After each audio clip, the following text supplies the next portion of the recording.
Olá, galerinha genial, tudo bom com vocês? Mais uma aula de filosofia, tá? Nós vamos dar continuidade ao material. Nós vamos tratar hoje sobre o assunto relacionado a um grande marco histórico da filosofia mundial. Na aula passada, nós vimos sobre os filósofos pré-socráticos, sobre o processo de cosmogonia, sobre a cosmologia, que na verdade e sobre o arché ou arqué, né? E na verdade a gente viu que esses aspectos que eu estou citando para vocês tinham muita relação com o objeto de estudo ao qual os filósofos pré-socráticos tinham como objetivo. Lembre-se sempre, a filosofia pré-socrática, ela se dá num contexto histórico de surgimento da filosofia no mundo, que substitui o mito como explicação da realidade. Então, preste atenção. Se você observar bem, você vai ver que os questionamentos e as reflexões filosóficas do período pré-socrático, elas eram focadas em explicar a origem do universo, em explicar a origem da vida, qual é o princípio formador de todas as coisas, qual é o princípio fundamental formador da realidade, né? E esse estudo se dá ali no período da filosofia pré-socrática. Nunca se esqueça dessa divisão. Agora nós vamos ver o filósofo chamado Sócrates, né? Sócrates, nós sabemos que tem uma importância imensa. Até por isso mesmo, a filosofia é dividida historicamente através da pessoa de Sócrates, né? Tem o período pré-socrático, tem o período socrático e tem o outro período que é o período moderno, período de processos de filosofia moderna e tudo mais. Bom, mas vamos lá. Eu estou contextualizando com relação ao período pré-socrático para que vocês possam compreender bem como acontece a evolução da linha histórica com relação aos objetivos e propósitos do estudo filosófico. Beleza? Bom, vimos então que no período pré-socrático, os questionamentos, as investigações e as explicações dos filósofos estão conectadas a processos de cosmogonia e cosmologia, necessariamente nessa ordem. Cosmogonia, mais ligado à questão do mito, a explicação da realidade, por um pensamento não lógico, por um pensamento não científico e não comprobatório. A cosmologia, a explicação do surgimento do universo, do princípio fundamental formador de todas as coisas, por um processo lógico, científico, de questionamento e busca da verdade. Beleza. Agora nós vamos começar a falar sobre o nosso querido amigo Sossó, que muita gente vai chamar de Sócrates, tá? Olha a foto dele aí, que bonitinho, né? Olha a carinha dele. Eu compartilhei aqui minha página com vocês. A minha página não, a minha tela com vocês, creio que apareceu agora, né? Olha aí a carinha do Sócrates, bonitinho ele, tá com o nariz um pouco amassado, mas é porque é uma escultura, né? Um homem barbudo, um homem comum, mas que marcou a história pelo seu procedimento de pensamento, pelas suas ideias, pela sua reflexão, né? E os pensamentos de Sócrates permanecem, muitos deles, inspirando linhas filosóficas até os dias de hoje, inspirando ideologias, inspirando estilos de vida de várias pessoas, né? Sócrates, como nós podemos ver aí na nossa tela, viveu dos anos 470 a 399 a.C. Como todos aqui devem saber, nas aulas de história a gente aprende que antes de Cristo os anos têm uma contagem regressiva, né? E até chegar ao zero, o ano zero, que seria o nascimento do menino Jesus. Ok, beleza, vamos lá. Esse aqui é o Sócrates. Jesus amado, como é que passa? Passou demais, volta. Olha aí, para iniciar nossa aula sobre o Sócrates, a gente vai ler uma citação do querido Sócrates que dizia a seguinte frase: ele supõe saber alguma coisa e não sabe, enquanto eu, se não sei, tampouco suponho saber. Parece que sou um pouco mais sábio que ele exatamente por não supor que saiba o que não sei. É uma frase um tanto complexa, principalmente se você está lendo a primeira vez, né? Você fala, pô, o cara exagerou aí, não deu para entender nada. Mas essa frase aqui, se a gente for sintetizar ela de uma maneira muito objetiva, ela poderia ser definida com aquela grande máxima que a gente conhece. Sei que nada sei, não é verdade? O Sócrates tinha certeza de algo, que a filosofia de Sócrates ela era convicta com relação ao pensamento, ao ser humano, né? Ao indivíduo, que ele não está fechado, que ele não é um corpo fechado, que ele não é um objeto descrito, um objeto, um construto formado, pronto, acabado, mas ele, na verdade, é um indivíduo em formação, em evolução, em múltiplas possibilidades de crescimento, de aprendizado, de evolução, né? Então, Sócrates deixava muito claro que aqueles que achavam que sabiam algo eram esses que não sabiam, e aqueles que tinham convicção, que não estavam prontos, que não estavam formados, que não estavam acabados como seres, indivíduos reflexivos, cognitivos, pensantes, esses eram os que tinham possibilidade de crescimento, possibilidade de evolução, possibilidade de aumentar, enlarguecer o seu conhecimento, enlarguecer a sua concepção filosófica, a sua mente, os seus pensamentos, né? Ok, pessoal? Lembrando sempre que as perguntas que surgirem, vocês devem nos abordar a mim, aos outros professores pelo nosso PV, WhatsApp, grupo do WhatsApp da sua turma, e também deixar comentários aqui no vídeo, tá? Então, se surgir alguma dúvida durante o nosso processo de explicação, durante a aula, deixa um comentário aí que nós vamos responder, ou nos aborde no PV, tá bom, pessoal? Muito bom. Bom, vamos lá. Continuando a nossa aulita. Vamos lá. Bom, estamos aqui com o Sócrates, nascido em Atenas, né? E tradicionalmente ele é tradicionalmente considerado um marco divisor da história da filosofia grega, aspectos que a gente já citou aqui. Conta-se que Sócrates fora filho de um escultor e uma parteira. Interessante que você vai ver lá na frente que essa questão de Sócrates ser filho de uma parteira influenciou diretamente em uma das suas teorias filosóficas mais famosas de todas, chamada de maiêutica, né? Que é muito interessante, viu, gente? Dentro da linha filosófica, a maiêutica tem uma representatividade, uma influência, e era tão moderno o pensamento de Sócrates que a maiêutica até hoje ela é considerada uma linha de pensamento extremamente sincera, extremamente honesta, extremamente cheia de sentido. Olha só o que o texto diz, né? Uma dupla herança que simbolicamente o levou a esculpir uma representação autêntica do homem, fazendo-o dar à luz as suas próprias ideias. Legal, legal.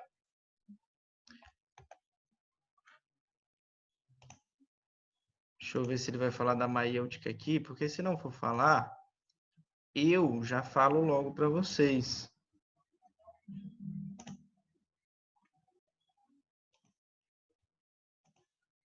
Sim, vai falar. Então, vamos deixar mais para frente, tá? Beleza, queridos, olha só. A sua intenção, a intenção de Sócrates era unir o saber ao fazer, a consciência intelectual à consciência prática, ou chamada também de consciência moral. Lembrando que Sócrates é um filósofo que inaugura na filosofia um novo período de reflexão. Esse novo período de reflexão deixa o período pré-socrático e passa a um novo período, a um novo foco de reflexão. O novo foco de reflexão de Sócrates não é mais explicar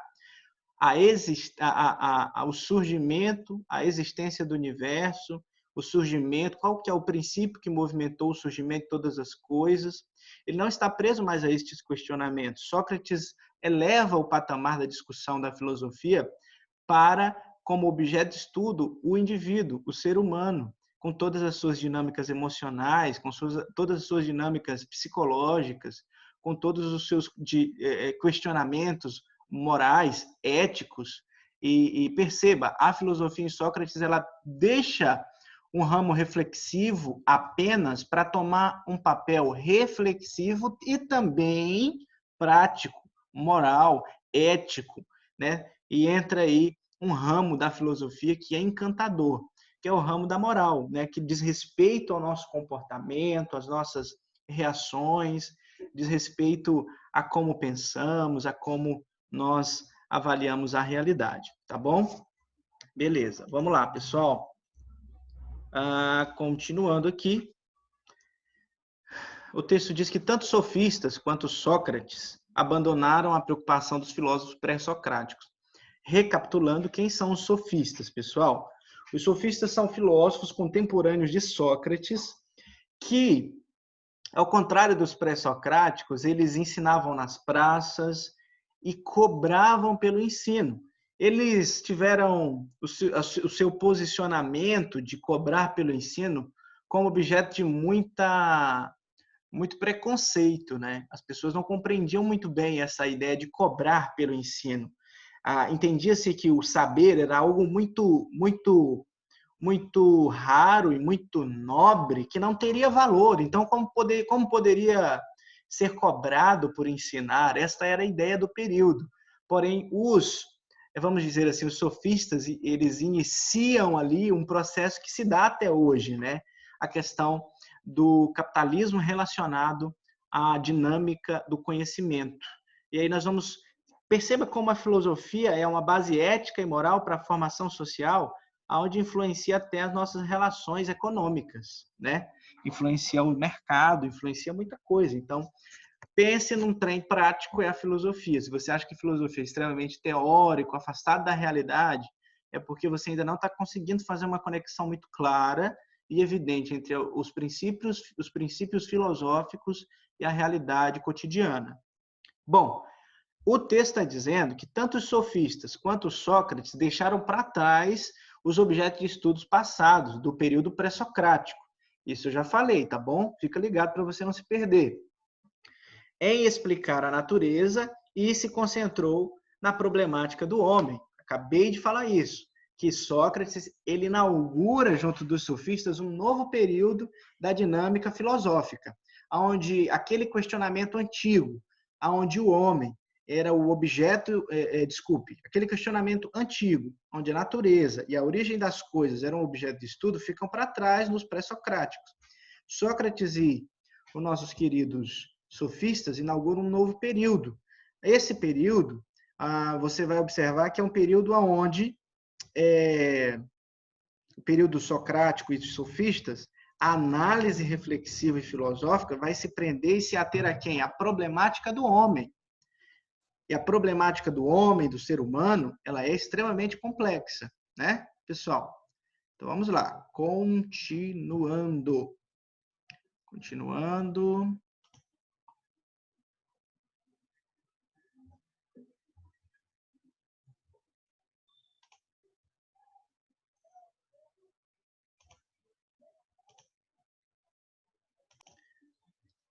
Bom, pessoal, vamos lá. Retornando aqui a nosso aspecto da nossa aula genial. Bom, olha só. Embora tenha sido, em sua época, confundido com os sofistas, Sócrates, na verdade, trava com os sofistas um grande conflito, uma polêmica, pois procurava, no caso, Sócrates procurava um fundamento último para as interrogações humanas, como, por exemplo, o que é o bem, o que é a virtude, o que é a justiça. Basicamente, o nosso texto está nos informando que Sócrates ele detinha um processo filosófico de questionamentos um pouco mais complexos do que os sofistas. Os sofistas eles se atiam a um debate um pouco mais superficial e a um debate com uma dinâmica, vamos dizer assim, mais pragmática. Acho que superficial não seria bem a descrição correta, mas pragmática seria, né? Olha só, pessoal. A pergunta fundamental que Sócrates tentava responder era o que é a essência do homem. Ele respondia dizendo que o homem é a sua alma, entendendo-se alma aqui como a sede da razão, a sede da razão, a morada da razão, a morada da razão. O nosso eu consciente, a consciência, a psique, também pode ser definida como psique, que inclui a consciência intelectual e a consciência moral, e que, portanto, distingue o ser humano de todos os outros seres da natureza. Olha só, gente, você está achando essa construção filosófica complexa. Nós estamos no ano de número 2020 depois de Cristo. Sócrates constrói esses pensamentos ali há 300, 400 anos antes de Cristo. Então, olha só como é algo refinado, como é algo extremamente admirável, o saber, a inteligência, o desenvolvimento dos pensamentos desse homem, né? Com tantos anos atrás, ainda assim, ele detém esse conhecimento tão vasto, tão encantador, eu chamaria de encantador. O autoconhecimento era um dos pontos básicos da filosofia socrática. Ele tem uma frase muito famosa chamada "Conhece-te a ti mesmo", né? A frase inscrita no oráculo de Delfos. Era a recomendação básica feita por Sócrates a seus discípulos, juntando com aquela frase lá do início que dizia: "Sei que nada sei, conhece-te a ti mesmo". Lembra que eu falei para vocês? Sócrates tinha um ponto filosófico, uma interpretação filosófica da vida de que o homem não estava concluído, não estava pronto, ele precisava ser compreendido, ele precisava ser desvendado, ele precisava ser construído dentro do que nós estamos falando, da sua construção intelectual, da sua construção moral, da sua compreensão intelectual, da sua compreensão moral. Isso mesmo, pessoal. Bom, passando aqui para o próximo slide, diz assim: a filosofia de Sócrates era desenvolvida mediante diálogos críticos com seus interlocutores. Sócrates usava de uma maneira muito, muito interessante a crítica, né? Hoje a gente tem esse termo crítica como algo extremamente, vamos dizer assim, sem valor. Mas a crítica filosófica, ela objetiva reflexão e construção de pensamento. Isso é cientificismo. Cientificismo. Perceba. Na aula passada de sociologia, nós falamos sobre senso comum, né, e senso científico. Lembrando que o senso comum não possui comprovação, não possui reflexão, ele é irrefletido, ele não tem questionamento. Já o senso científico, ele é extremamente o quê? Extremamente reflexivo, extremamente coligado ao teste, né? Ao questionamento. Então, perceba como a filosofia influencia a formação da ciência, como a filosofia e Sócrates influencia a formação do conceito de ciência através do criticismo, da crítica. Por quê? O chá de folha fulana de tal faz bem para a saúde, porque a vovozinha disse que fazia, fez bem para ela, mas não existe uma comprovação científica naquele processo. Isso é senso comum, essa afirmação, o chá de tal coisa faz bem para a saúde. É um senso comum. Qual seria o papel do cientificismo de uma filosofia socrática aí? Um diálogo crítico com esse processo. O diálogo crítico com essa frase. Mas por que esse chá faz bem? Qual é a propriedade que esse chá tem que fará bem para a saúde com relação a este objetivo? Perceba que um diálogo crítico não é um diálogo condenatório, mas é um diálogo de construção de ideias, onde há reflexão, há troca, há questionamento construto, né? Com o objetivo de construir pensamento, com o objetivo de refletir pensamento. Ok? Olha, eu não sei vocês, mas eu estou entendendo tudo. Meu Deus do céu. Pense numa aula boa. Já tinha visto aula boa de filosofia, mas essa aqui, meu Deus, maravilhosa. Bom, beleza. Já desvendamos aí o mistério, então, do quê? De que a crítica não é... Perceba que hoje é muito interessante, com o advento das redes sociais, existem muitos críticos, né? As pessoas criticam muito e criticam tudo. Mas é interessante. Ah, Diego, então a crítica da rede social é uma crítica filosófica? Não, não é.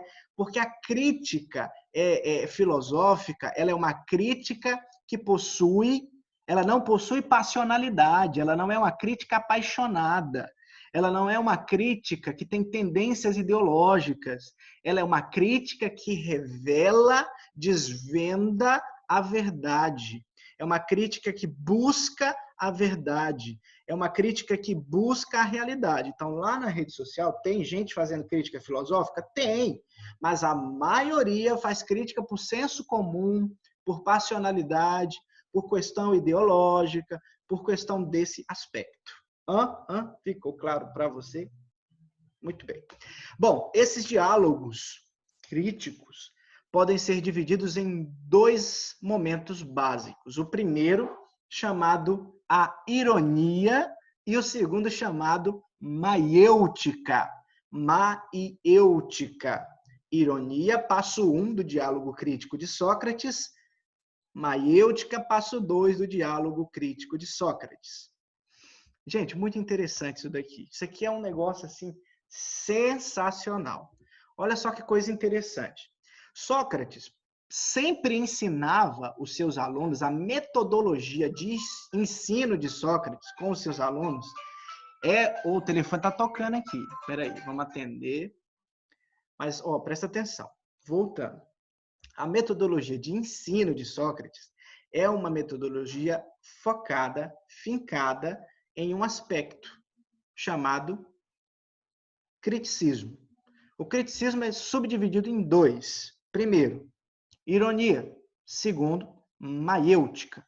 Olha só que legal. Sócrates ensinava os seus alunos por ironia primeiro, ele provocava os alunos à reflexão, ele provocava os seus alunos a um questionamento da sua própria realidade, da sua própria afirmação, do seu próprio pensamento construído, fechado, e a partir dessa provocação irônica, o aluno ia gerando em si o pensamento reflexivo, o aluno ia gerando em si a reflexão filosófica, e através da maiêutica, o próprio aluno fazia nascer, gerar em si, assim como a mulher grávida gera a vida, o aluno fazia gerar em si o conhecimento. O aluno fazia gerar em si o pensamento. O aluno fazia gerar em si a reflexão. E o novo pensamento nascia de dentro do indivíduo. O novo pensamento surgia de dentro do indivíduo pelo processo crítico baseado na ironia e na maiêutica. A maiêutica, basicamente, é quando a mulher dá à luz, o parto da mulher é um processo de maiêutica. Ela gerou aquilo durante determinado tempo, ela coloca para fora aquela ideia. Né? A maiêutica é baseada na profissão da mãe de Sócrates, que era uma parteira, e eu acredito, aí, conjecturando ideias, que Sócrates assistiu muitos e muitos partos durante toda a sua vida. Né? Ele assistiu vários e vários partos, ele presenciou, né, vários e vários partos ali, e isso trouxe a ele essa ideia de que um processo crítico construído, primeiro, por ironia, e segundo, por maiêutica, faria com que os alunos, a partir da provocação, os seus discípulos, né, fazer com que, a partir da provocação, surgisse neles o conhecimento a partir de um gerar próprio, de uma reflexão própria, de um sei que nada sei próprio, né? De um vir a conhecer a ti mesmo próprio. Né? Eu espero mesmo que você esteja compreendendo, porque isso aqui é uma coisa até apaixonante. Né? Olha que eu sou professor de filosofia há muitos anos, e eu vou falar um negócio para vocês. Isso aqui, todas as vezes que eu vou explicar, que eu vou citar, que eu vou falar, cara, é uma coisa linda, é uma coisa encantadora, né? Como o conhecimento tem esse processo de construção, né? Continuando, a sua filosofia era desenvolvida mediante diálogos críticos com seus interlocutores, já citamos. Esses diálogos podem ser divididos em dois momentos básicos, a ironia e a maiêutica, já citamos. Bom, ele vai detalhar. Olha só, um exemplo de ironia socrática. Olha que legal, gente. A ironia, na linguagem cotidiana, a palavra ironia tem um significado muito depreciativo, sarcástico e de zombaria. Então, na sociedade, existe um conceituamento, uma conceituação, olha só, uma conceituação da palavra ironia, que é um conceito errado, né? Um conceito de zombaria, de brincadeira, de palhaçada, de sarcasmo. Por que, Diego, que relacionam ironia a sarcasmo, brincadeira, zombaria na modernidade? Porque quem se apropriou de maneira muito profunda do processo de ironia, desse processo socrático de ironia, foram quem? Os humoristas, né? Os humoristas, eles se apropriaram muito desse processo de sarcasmo e eles acabaram trazendo a ironia para a sua realidade, seja ela em quadrinhos, seja ela em desenho, seja ela em stand-up comedy, seja ela em a caricatura de um personagem, algo desse tipo, tá bom? Olha só um processo de ironia em desenho, né?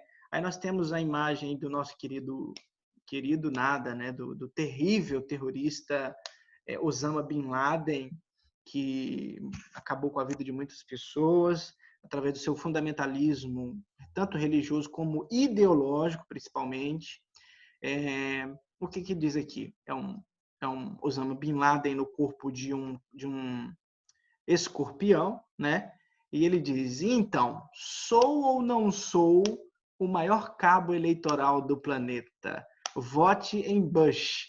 Interessante, né? Porque eu até indico para vocês, viu, gente? Assistam o filme Vice, ou Vice, né? Vice-presidente, que esse filme, queridos alunos, tem no... Eu não sei se tem na Netflix ou tem no Telecine, mas vale assistir. O filme Vice trata sobre o vice-presidente do presidente Bush Filho, né?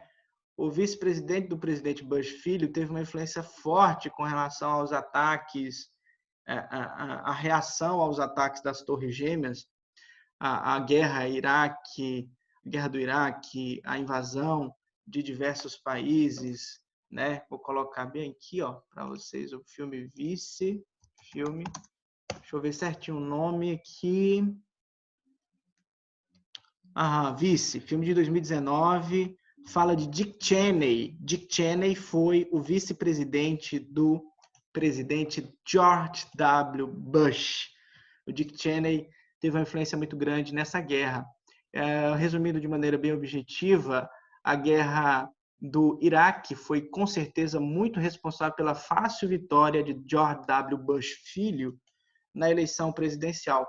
Por isso a ironia de que, apesar de ser o perseguido político,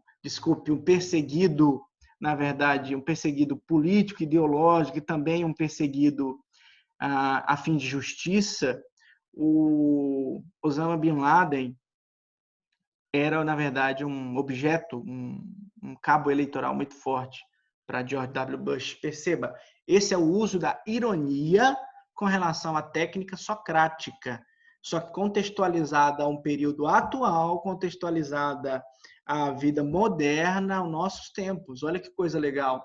Então, perceba como essa ironia ela não é apenas uma ironia brincadeira, bobeira. Ela gera conhecimento, gera questionamento, gera pensamento, gera reflexão. Esse é o ponto, tá? Continuando aí, gente, a nossa aula, mas não é esse o sentido da ironia socrática, né? Não é apenas uma ironia de sarcasmo, de brincadeira. No grego, ironia quer dizer interrogação, pergunta, questionamento. Seu objetivo inicial era demolir nos discípulos o orgulho, a arrogância e a presunção. E através da ironia, ele conseguia quebrar esses construtos aí que já existiam nos alunos nos seus discípulos, alunos discípulos, né? Que era o orgulho, a arrogância e a presunção do saber. A primeira virtude do sábio é adquirir consciência da própria ignorância, o sei que nada sei, como já dizia o nosso querido Sócrates. Legal. Nesta fase do diálogo, a intenção fundamental de Sócrates não era propriamente destruir o conteúdo das respostas dadas pelos interlocutores, mas fazê-lo tomar consciência profunda de suas próprias respostas, das consequências que poderiam ser tiradas de suas reflexões, muitas vezes repletas de conceitos vagos e imprecisos. Falei isso anteriormente, né? O objetivo da proposição da ironia era simplesmente fazer com que a resposta dada inicialmente pelo aluno ao questionamento fosse repensada, fosse refletida, que possuísse ali reflexão naquele procedimento, e a partir da ironia não existisse resposta pronta, não existisse conceito fechado, mas existisse uma possibilidade de construção, de pensamento, ideia, tá bom? Já a maiêutica libertos do orgulho, da presunção de que tudo sabiam, os discípulos podiam então iniciar o caminho da reconstrução de suas próprias ideias, né? E a maiêutica, como eu expliquei para vocês, tem a ver diretamente com o processo de gestação e parto da mulher, que Sócrates tanto assistiu, tendo sua mãe como uma parteira, né? Nessa segunda fase do diálogo, o objetivo de Sócrates era ajudar seus discípulos a conceberem suas próprias ideias. Então, gerar a própria ideia e fazer nascer a própria ideia. A partir da ironia, a minha ideia inicial, que pode ser uma ideia fechada, ela é confrontada, e através da maiêutica, o quê? A produção, reflexão de uma nova ideia e também o nascimento de um novo processo de ideia, de reflexão e de filosofia. Tá bom? Bom, próximo slide, vamos lá. Sócrates não dava importância a condições socioeconômicas de seus discípulos. O que importava, na verdade, para ele eram qualidades interiores, psicológicas de cada pessoa. Perceba que esse é um marco de divisão muito forte entre Sócrates e os filósofos sofistas. Os sofistas cobravam para ensinar, então eles não cobravam então eles não ensinavam para pessoas pobres que não poderiam pagar, apenas para quem poderia honrar o compromisso do pagamento. Sócrates já não agia assim. Sócrates já ensinava as pessoas pelas suas capacidades e potencialidades individuais, né? Beleza. Para a democracia ateniense, na qual não participava a maioria da população, composta de escravos, estrangeiros e mulheres, Sócrates foi considerado um subversivo, por representar uma ameaça social, né? Por estar transformando a realidade social, por trazer muito questionamento, muita dúvida, muito pensamento, muita reflexão. Até hoje, em nossa sociedade, queridos, as pessoas que muito refletem, muito questionam, são, assim como Sócrates, compreendidos como subversivos, né? Como pessoas extremamente perigosas para o sistema, sendo que seria o mais saudável, né? Imagine só, fazendo uma analogia simples, se a população brasileira refletisse muito e se questionasse muito antes de votar. Será que o Brasil não seria um melhor país do que é hoje? O que você acha? O que você pode refletir e pensar sobre isso, né? Com certeza. Bom, vamos lá. No final do processo, foi condenado Sócrates aqui, é visto como subversivo. Jesus, amado. Sócrates, então, é visto como subversivo, e ser visto como subversivo na cultura grega ali era passível de pena, né, de prisão e etc. E no caso de Sócrates, ele foi preso e condenado à morte. E a morte era a seguinte questão, né? No final do processo foi condenado a beber cicuta, que é um veneno extraído de uma planta. Ele precisaria beber um copo com esse veneno e acabar com a sua própria vida, né? Diante de seus juízes, Sócrates assumiu uma postura viril, altaneira, imperturbável, de quem nada teme. Permanecia absolutamente em paz com sua própria consciência. Se alguém lhe perguntasse, não te envergonha, Sócrates, de ter dedicado a vida a uma atividade pela qual te condena à morte? Se tivessem perguntado isso, com certeza ele responderia: estás enganado se pensas que um homem de bem deve ficar pensando ao praticar seus atos sobre as possibilidades de vida ou morte. O homem de valor moral deve considerar apenas em seus atos se eles são justos ou injustos, corajosos ou covardes. Assim, Sócrates concluiu suas últimas palavras. Foram as seguintes: é chegada a hora de partir. Eu para a morte, vós para a vida. Quem segue melhor rumo? Isso é desconhecido de todos, menos da divindade. Interessante, né? Interessante como Sócrates já tinha um senso de eternidade em seu coração, mesmo há 300, 400 anos antes de Cristo. Interessante. Alguns filósofos ensinam filosofia, enquanto Sócrates viveu de maneira muito prática e traz para nós uma lição muito grande de que a filosofia não deve ser apenas uma reflexão teórica, mas uma construção ético-moral e prática social. A morte de Sócrates, de 1787, o livro de David tem essa citação aqui que eu coloquei para vocês. Olha, eu vou falar um negócio para vocês. Aula é boa igual a essa, vocês não acham muito fácil, não, viu? Qualquer dúvida a respeito do Sócrates com relação à maiêutica, à técnica de ironia, a chamada técnica crítica de Sócrates, perguntem aí nos comentários ou mande uma mensagem no meu PV ou lá no grupo do WhatsApp para que a gente possa esclarecer as suas dúvidas e que você obtenha sucesso, né? A dica é a seguinte: façam os exercícios dessa aula, tanto do caderno de teoria quanto do caderno de exercícios, tá ok? É muito importante que você faça os exercícios dessa aula, pois a partir deles nós teremos um teste claro se você compreendeu ou não a aula e se você está por dentro ou não da vida de Sócrates. Através dos exercícios, e principalmente aqueles que vocês erram, é que nós saberemos em quais áreas você precisa dar uma revisão, em qual área você precisa recapitular o conteúdo, a fim de obter de verdade um sucesso com relação ao nosso estudo de hoje. Essa foi a aula sobre Sócrates, filosofia. Diego, Camilo, tchau, tchau para vocês. Deixa eu ver. É aqui. Tchau.